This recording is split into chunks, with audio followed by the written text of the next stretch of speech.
Subscribe now and press the bell icon. Never miss an update. दोस्तों स्वागत है आपको YouTube चैनल फिनॉलेज पे। रिलायंस कैपिटल का जो इंसॉल्वेंसी प्रोसेस है उसमें और भी डिले हो सकता है।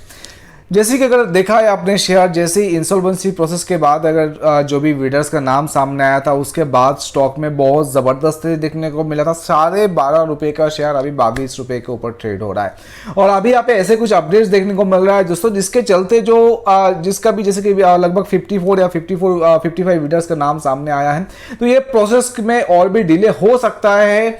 और यहाँ पे ऐसा बताया जा रहा है कि जो भी RBI अपॉइंटेड एडमिनिस्ट्रेटर है उनका और जो लेंडर्स है इन लोगों के बीच में कुछ तो यहाँ पे जो मतभेद हुआ है, जो रेजोल्यूशन प्रोसेस है उसको लेके। तो यहाँ पे इस वीडियो के माध्यम से हम लोग बहुत सारी चीज़ या फिर बहुत सारी इन्फॉर्मेशन जो रिलायंस कैपिटल को लेकर आपके साथ शेयर करने वाले हैं दोस्तों।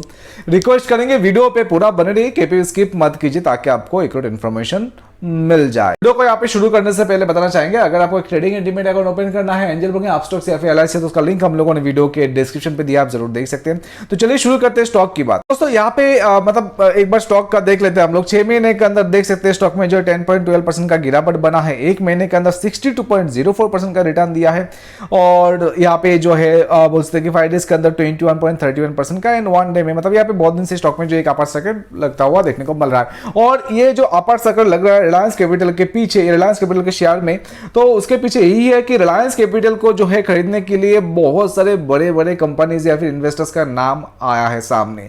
उसी के चलते रिलायंस कैपिटल में अपर सर्किट लग रहा है, क्योंकि अगर ये सब बड़ी कंपनीज में से कोई भी एक रिलायंस कैपिटल और सब्सिडियरीज को खरीद लेगा तो एक स्टॉक में अच्छा रिटर्न देखने को मिल सकता है। तो चलिए देखते हैं क्या अपडेट है रिलायंस कैपिटल के शेयर को लेकर। यहाँ पे आप देख सकते हैं कि differences have emerged between the lenders and RBI appointed administrator of डेब्ट Reliance Capital Limited over the resolution process of the company, different subsidiaries or cluster which are on the block।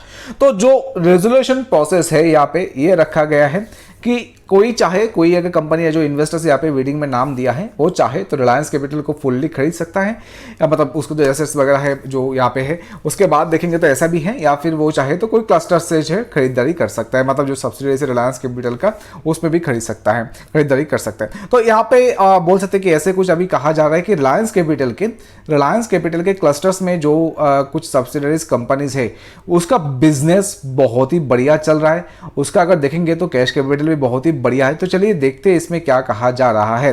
RCL had offered 2 options to all the bidders। ये जो options रखा गया था Reliance capital का resolution process में, ये जो भी बिडर्स है सब बिडर्स के लिए ये ऑप्शंस रखा गया था।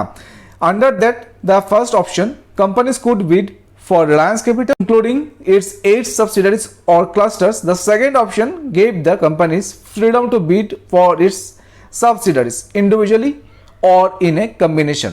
तो यहाँ पे जो ऑफर रखा गया था बिडर्स के सामने वो ये था कि वो चाहे तो रिलायंस कैपिटल को खरीद सकता है, उस रिलायंस कैपिटल के जो 8 सब्सिडरी कंपनीज है वो और या फिर क्लस्टर के साथ। और दूसरा ऑप्शन ये था कि वो चाहे तो रिलायंस कैपिटल के जो सब्सिडरीज है उस सब्सिडरी या फिर और बाकी जो सब्सिडरी से 8 सब्सिडरी उसमें से और भी 2-4 सब्सिडरीज खरीद सकता है। तो इसी के चलते यहाँ पे बोल सकते हैं कि मतभेद सामने आया है जो RBI अपॉइंटेड एडमिनिस्ट्रेटर है उनका और जो बोल सकते हैं कि lenders. Cluster of RCL are Reliance General Insurance. यहाँ पे देखेंगे तो जो क्लस्टर्स में कंपनीज है जो सब्सिडरीज है रिलायंस कैपिटल के, वो सारे बहुत ही पुराने कंपनीज हैं, बहुत ही बड़े कंपनीज हैं।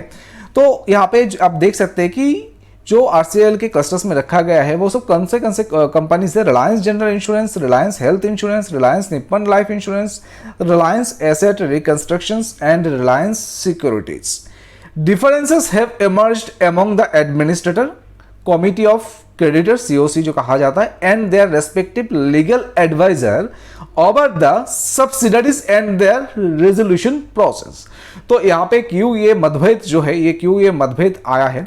जो रिलायंस कैपिटल के सब्सिडरीज है उसको जो उसके लिए जो रेजोल्यूशन प्रोसेस रखा गया है उसी को लेके ये मतभेद देखने को मिल रहा है। Subsidiaries and their resolution process, यहाँ पे देख सकते हैं sources said adding that all the subsidiaries of RCL Reliance Capital Limited are profit making entities well capitalised and management teams of this business are also intact. तो यहाँ पे कहा जा रहा है कि क्लस्टर्स में मतलब या फिर रिलायंस कैपिटल के जो सब्सिडरीज है वो हर एक सब्सिडरीज प्रॉफिट मेकिंग एंटिटीज है एंड वेल कैपिटलाइज्ड है। Management teams of this businesses are also intact. Therefore as per the IBC, no complaint plan can be submitted for these subsidiaries as there is no requirement of turnaround because none of these entities is facing any stress and is well run businesses। यहाँ पे कहा जा रहा है कि therefore मतलब यहाँ पे जो है IBC कहा जा रहा है कि no complaint plan can be submitted। तो मतलब यहाँ पे जो रेजोल्यूशन प्रोसेस है उसमें एक मतलब जो सब्सिडरीज का भी नाम दिया गया है, तो इसमें कहा जा रहा है कि जो सब्सिडरीज कंपनीज का नाम दिया गया है ऐसा कुछ रिक्वायरमेंट नहीं है कि सब्सिडरीज कंपनीज को नाम यहाँ पे दिया जाए। जो सब्सिडरीज कंपनीज है हर कोई क्लस्टर में जो भी कंपनीज आता है वो एक वेल बिजनेस मेंटेन कर रहा है, बिजनेस को अच्छी तरह से संभाल रहा है। तो यहाँ पे ऐसा कुछ भी रिक्वायरमेंट नहीं है कि सब्सिडरीज को भी बीच में लाया जाए रिलायंस कैपिटल का। The difference of opinion between the administrator and COC on the methodology to be adopted for the sale of these subsidiaries is leading to delay in the finalization of the request of resolution plan document said। तो इसी के चलते यहाँ पे जो resolution process है वो finalise करने के लिए डिले हो सकता है। RFRP was to be issued all those companies who had submitted EOIs by April 5, but according to the sources, the COC and administrator are yet to finalize the terms of the RFRP document. The RFRP document sets the guideline for the submission and evaluation of the resolution plan for the debtor।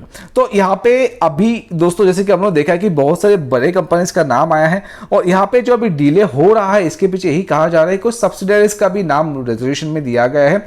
उसी के चलते जो RBI appointed administrator और जो lenders है उनके बीच में यहाँ पे आपस में बातचीत चल रहा है और बहुत सारे यहाँ पे मानना है उन लोगों का कि जो सब्सिडरीज है वो एक वेल बिजनेस मेंटेन कर रहा है, उनका बिजनेस अच्छा चल रहा है हर एक सब्सिडरीज के, क्योंकि जो भी कंपनीज के यहाँ पे रिलायंस कैपिटल के सब्सिडरीज है तो वो देख सकते हैं आप कि हर एक कंपनीज का बिजनेस जो है बहुत ही पुराना कंपनी है सब और अच्छा खासा इन लोग का बिजनेस जो है अच्छा खासा बिजनेस इन लोग का रन हो रहा है। उसी के चलते सब्सिडरीज को बीच में लाने का कुछ भी रिक्वायरमेंट नहीं है ऐसा कहा जा रहा है दोस्तों। तो अभी देखेंगे आगे उसको लेकर हो सकता है कि और भी अपडेट्स हम लोग को देखने को मिले। और जैसे कि कुछ दिन पहले अभी जो है एक दिन पहले एक अपडेट आया था जहां पे जो फाइनल करने के लिए रजिस्ट्रेशन प्रोसेस को और भी समय मांगा गया है क्योंकि डॉक्यूमेंट वगैरह जो है उसमें वेरीफाई किया जाएगा। बहुत सारे इसमें चीज है, इसको लेके जो है इसको में और भी टाइम मांगा गया है इसको चेक करने के लिए। तो दोस्तों वीडियो को यहाँ पे कंप्लीट करते हैं। वीडियो बनाने का मकसद यही था कि रिलायंस कैपिटल के शेयर में क्या चल रहा है, रिलायंस कैपिटल को लेके क्या अपडेट आया है, एक छोटा सा वीडियो के माध्यम से वो इन्फॉर्मेशन आपके साथ शेयर किया जाए। आशा करते हैं जो भी इन्फॉर्मेशन दिया है अच्छा लगा रहेगा। अच्छा लगा तो वीडियो को लाइक एंड शेयर जरूर कीजिए। अगर आप हमारे यूट्यूब चैनल पर नए हैं तो चैनल को सब्सक्राइब जरूर कर लें।